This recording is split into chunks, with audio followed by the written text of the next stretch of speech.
Another week, Future of Money, Money Monday, hosted by Libra. My name is Denitha Doe, and I'm here with Ryan Lazanis of Xen Accounting out in Montreal, Canada. Thank you so much for your time today, Ryan. No problem. Thanks a lot for having me. Thank you. Yeah, so I'm so excited to learn more about your practice as well as your background in accounting, and yeah, just catch us up on what you're doing with Xen Accounting.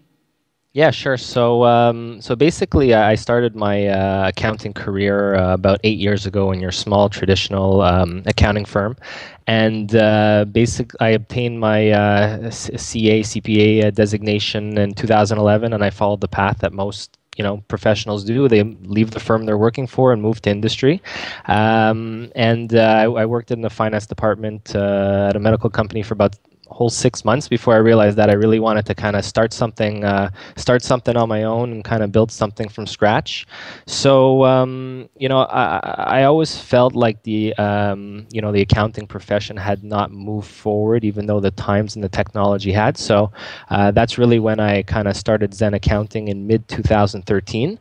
And really, the purpose of Xen Accounting is we feel that there's an approach that businesses in the digital age are looking from their accountants that's not currently being offered, and we consider ourselves an online accounting service where we pair up virtual accountants with technologies such as cloud accounting apps, and a variety of different apps to kind of render a pain-free accounting experience. So we really believe in delivering accounting in a pain-free manner in all aspects of our clients' accounting.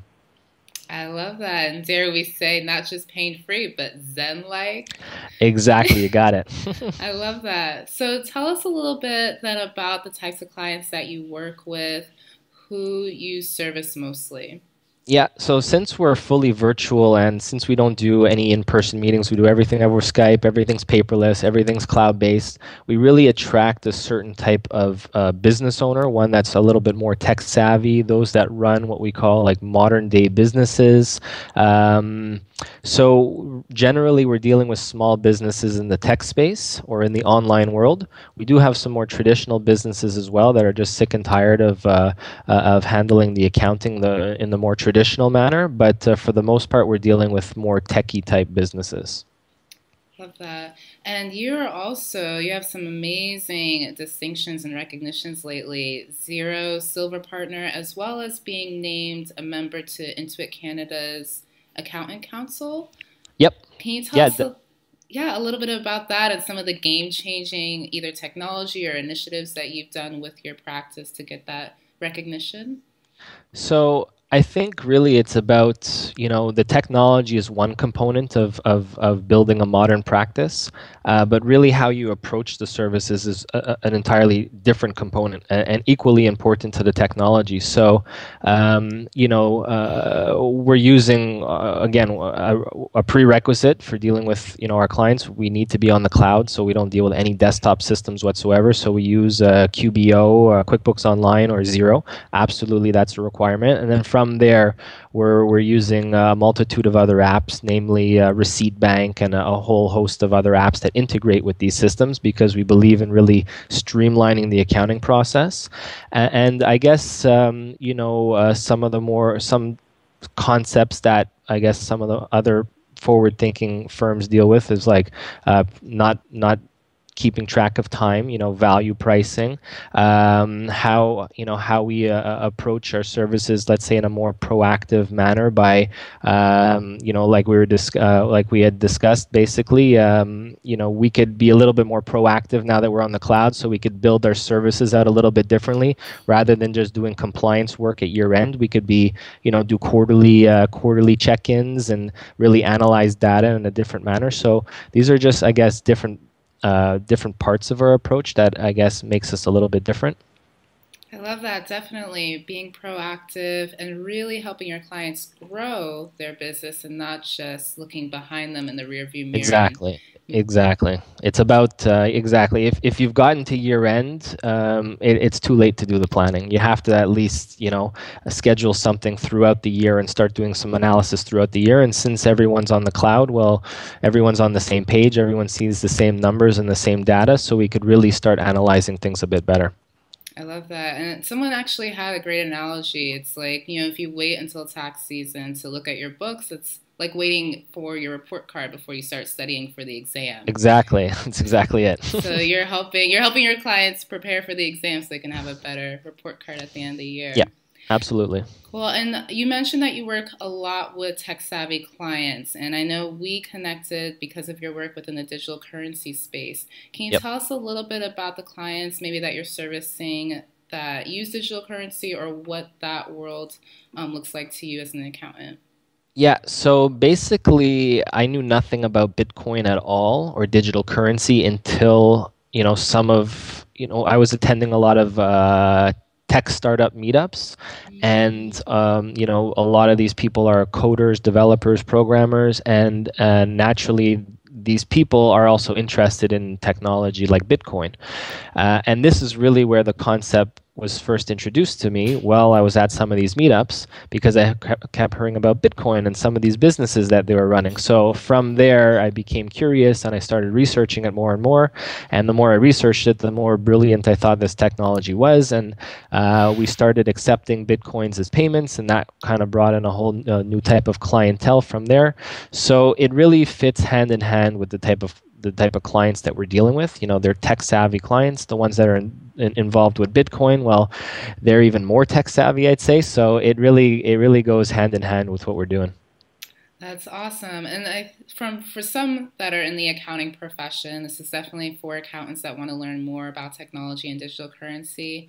Some of the feedback I hear, or maybe you hear, is that, oh, but there aren't any people using digital currency. Why would I offer that as a service? So you're saying that you have found success servicing clients Yep. strictly based on digital currency. We have clients that run Bitcoin related businesses. Like that's what they do. They're doing security with regards to digital currency, online security, and we have a nonprofit organization as a client that basically educates the public on Bitcoin, and they occupy a building in downtown Montreal that's a three floor building. Like there's big money being poured into this space. And a lot of these clients actually have a preference of paying us in Bitcoin. So you could also make the argument that you're opening yourself up to a whole new market. Some people just prefer to pay in Bitcoin, and as such, you open yourself up to a different market. That is really exciting, especially as an accountant if you're trying to figure out how to differentiate yourself from your peers. That's a really interesting market to tap into. Yep, definitely. Awesome. And along those lines, you had mentioned that you are speaking at an upcoming conference in Vegas about digital currency. Can you tell us what that conference is and what you'll be Yep. covering as an accountant? Yeah, so it's the All Payments Expo. It's from February 23rd to 25th, I believe, at Caesar's Palace in Vegas, and I'll be speaking with a few other professionals on a panel about the accounting and tax implications of Bitcoin. The participants are mostly interested. It's a payments expo, so it's about different various what's happening in the payment space, like credit cards, different ways to pay for goods and services, and digital currency is occupying a big part of that conference. So I'll be speaking at that conference. I believe it's on the 24th. Oh, fabulous. And along the lines of tax implications of digital currency, Yeah. for those that have no idea what exactly are the implications of using digital currency, what is that from an accounting perspective?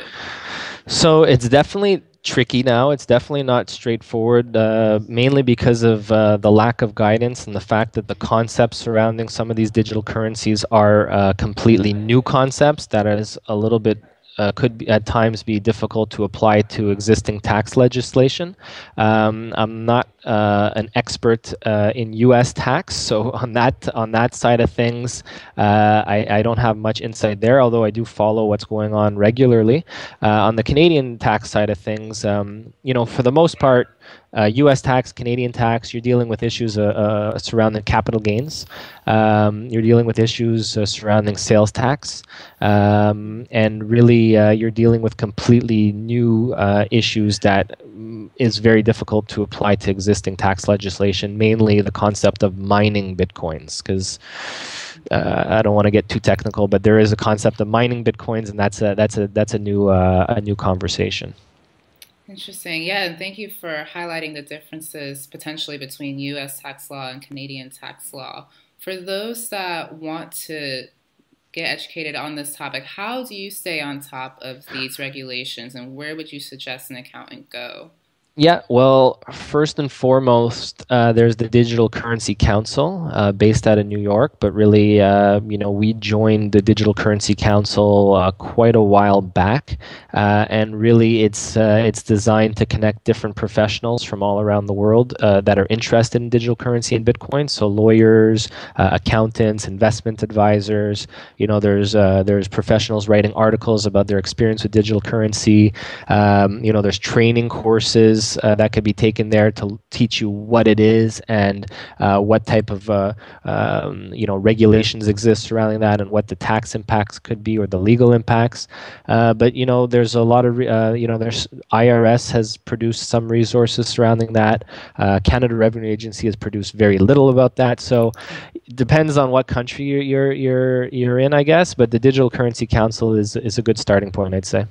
That's awesome. And I'll be sure to include the link down at the bottom. They do have an amazing intro course that you can take and then regular trainings as Yep. well. Fabulous. Yep. Cool. And then as far as the future of money and how digital currency is impacting the regular citizen as well as accountants within their practice, where do you see this going? How digital currencies will affect accountants and their practice? Hmm. So I wrote an article about that on Tech Vibes about a week or two ago, and basically I think that the technology behind Bitcoin could actually replace certain functions of what accountants and auditors are currently doing, which is a bit of a longer article where I explain some of the concepts surrounding the technology behind Bitcoin, because it's important to understand, Bitcoin is a currency, but behind that, there's some very powerful technology that powers that currency, which could actually be applied. There's parallels to what we do in accounting. So I think that it actually will play a role down the road in replacing some of our functions.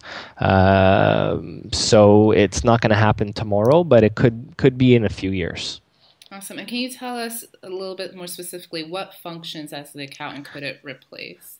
Well, basically, some of the audit function I think could be replaced, because essentially an auditor is simply trying to confirm certain transactions or confirm balances, basically confirm the transactions that comprise a financial statement, and essentially, the technology behind Bitcoin is called the blockchain, and what the blockchain is a public ledger that holds all information about all the Bitcoin transactions, and all transactions that hit the blockchain are always confirmed as accurate and true. I won't go into too much detail about why that is, but as soon as a transaction hits the blockchain, it's confirmed as accurate and true.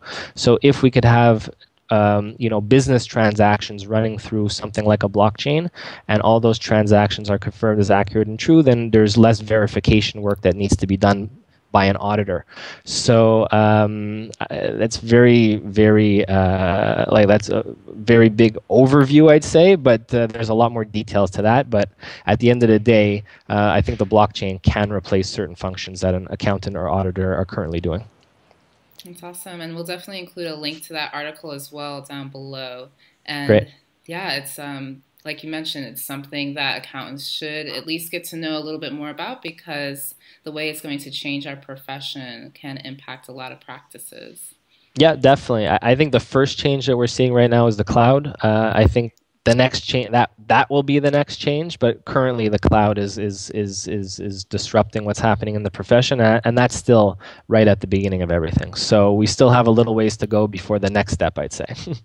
Absolutely, yes. We were just talking about how more practices are adopting the cloud and really embracing being able to work with their clients virtually and offering other services like what you're doing Yep. with your clients as far as being more proactive.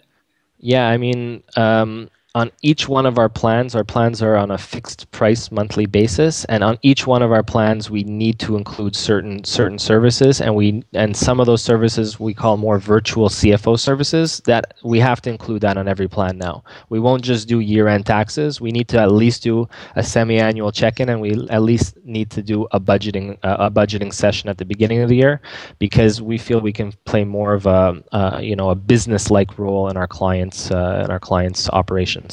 Definitely being an advisor and a support to your clients.